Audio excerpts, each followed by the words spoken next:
CCTV short news നിങ്ങൾക്കായി സമർപ്പിക്കുന്നത് power guard solar system Koonamuchi. നമസ്കാരം. CCTV ഷോർട്ട് ന്യൂസിലേക്ക് സ്വാഗതം. ചൂണ്ടലിൽ KSRTC ബസ് കാറുകളിൽ ഇടിച്ച അപകടം. യാത്രികർ പരിക്കേൽക്കാതെ രക്ഷപ്പെട്ടു. ഞായറാഴ്ച രാവിലെ 10:40 ചൂണ്ടൽ സെന്ററിനടുത്ത് വെച്ചായിരുന്നു അപകടം. യാത്രികരുടെ ജീവന് ഭീഷണിയായി റോഡിലെ അപകടക്കുഴി. ചൂണ്ടൽ ഗുരുവായൂർ റോഡിൽ ചൂണ്ടൽ ആശുപത്രി ജംഗ്ഷനിൽ രൂപപ്പെട്ട കുഴിയാണ് വാഹനയാത്രികരുടെ ജീവന് ഭീഷണിയായി മാറിയിട്ടുള്ളത്. വേദമന്ത്ര പരീക്ഷാവേദിയായ കടവല്ലൂർ അന്യോന്യത്തിന്റെ 1-ാം ദിവസം തിരുനാവായ യോഗം ഗംഭീരമാക്കിയപ്പോൾ തൃശൂർ യോഗത്തിന് പിഴച്ചു. KLDC കനാലിൽ ഉപ്പുവെള്ളം കയറിയതിൽ പ്രതിഷേധിച്ച് കർഷക കോൺഗ്രസിന്റെ നേതൃത്വത്തിൽ മുല്ലശ്ശേരിയിൽ പ്രതിഷേധ ജ്വാല സംഘടിപ്പിച്ചു. എക്സൈസ് നടത്തിയ പരിശോധനയിൽ നിലവാരമില്ലാത്ത മദ്യം കണ്ടെത്തിയതിനെ തുടർന്ന് ബാർ പൂട്ടി. ആൽത്തറയിൽ പ്രവർത്തിച്ചിരുന്ന കുന്നത്തൂർമന ബാറാണ് പൂട്ടിയത്. ബാറിന്റെ ലൈസൻസ് റദ്ദാക്കി. 24-ാം പാർട്ടി കോൺഗ്രസിന്റെ മുന്നോടിയായി നടന്ന CPIM കാട്ടകമ്പ ലോക്കൽ കമ്മിറ്റി പ്രതിനിധി സമ്മേളനം വടക്കാഞ്ചേരി MLA സേവ്യർ ചിറ്റിലപ്പിള്ളി ഉദ്ഘാടനം ചെയ്തു. ഒറ്റപ്പിലാവ് പാടശേഖരത്തിലെ നെല്ല് ഒടുവിൽ സപ്ലൈകോ അംഗീകരിച്ച മില്ലുകാർ കൊണ്ടുപോയി. 2 ആഴ്ച മുൻപ് കൊയ്തെങ്കിലും നെല്ലെടുക്കാൻ മില്ലുകാർ വരാൻ വൈകിയത് കർഷകരെ പ്രതിസന്ധിയിലാക്കിയിരുന്നു.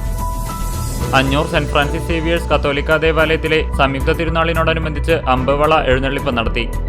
സിനിമാ സഹസംവിധായകൻ അനിൽ കൊട്ടാരപ്പാട്ട് നിര്യാതനായി. 60 വയസ്സായിരുന്നു. സംസ്കാരം തിങ്കളാഴ്ച രാവിലെ 9 മണിക്ക് വീട്ടുവളപ്പിൽ നടക്കും. വയനാട് പ്രകൃതി ദുരന്തം ദേശീയ ദുരന്തമായി പ്രഖ്യാപിക്കാത്ത കേന്ദ്ര സർക്കാരിനെതിരെ കേരളവും ഇന്ത്യയിലാണ് എന്ന മുദ്രാവാക്യമുയർത്തി DYFI കേച്ചേരി മേഖലാ കമ്മിറ്റിയുടെ നേതൃത്വത്തിൽ പ്രതിഷേധം സംഘടിപ്പിച്ചു. വടക്കാഞ്ചേരി ഉപജില്ലാ സ്കൂൾ കലോത്സവത്തിന്റെ ഭക്ഷണശാലയിലേക്ക് Varavoor MKM memorial charitable trust അരി നൽകി. കേരള ശാസ്ത്ര സാഹിത്യ പരിഷത്ത് കുന്നംകുളം മേഖലാ പ്രവർത്തക യോഗം നടന്നു.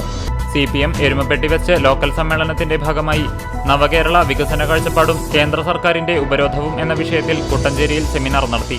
വെസ്റ്റ് മങ്ങാട് കൂട്ടിയാട്ടുമുക്ക് മഹാവിഷ്ണു ക്ഷേത്രത്തിൽ 21 വരെ നടക്കുന്ന ആറാട്ടുത്സവത്തിന് ക്ഷേത്രം തന്ത്രി വടക്കേടത്ത് നാരായണൻ നമ്പൂതിരി കൊടിയേറ്റി. പുന്നയൂർകുളം പാപ്പാളി റിഫായി മസ്ജിദ് കമ്മിറ്റിയുടെ നേതൃത്വത്തിൽ ദുആ മജ്ലിസും റിഫായി റാത്തീബും നടത്തി. പഴഞ്ഞി അരുവായി ചിറവരമ്പത്തുകാവ് ഭഗവതി ക്ഷേത്രത്തിൽ സായുജ്യ പൂജ നടത്തി. ചൂണ്ടൽ തത്വമസി ദേശവിളക്ക് കമ്മിറ്റിയുടെ നേതൃത്വത്തിലുള്ള ദേശവിളക്കും അന്നദാനവും ഞായറാഴ്ച നടക്കും.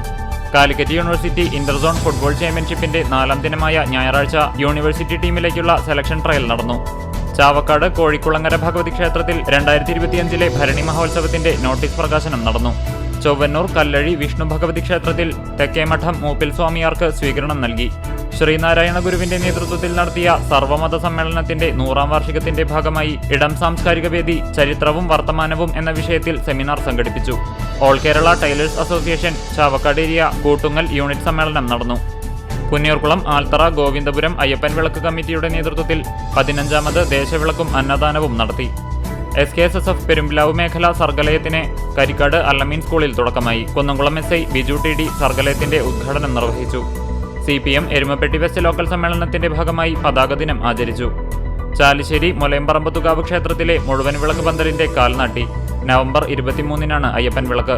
കേരള പ്രദേശ് ഗാന്ധി ദർശൻ വേദി കുന്നംകുളം നിയോജകമണ്ഡലം കമ്മിറ്റി വാർഷിക യോഗം ചേർന്നു. CCTV ഷോർട്ട് ന്യൂസ് നിങ്ങൾക്കായി സമർപ്പിക്കുന്നത് power guard solar system Koonamuchi.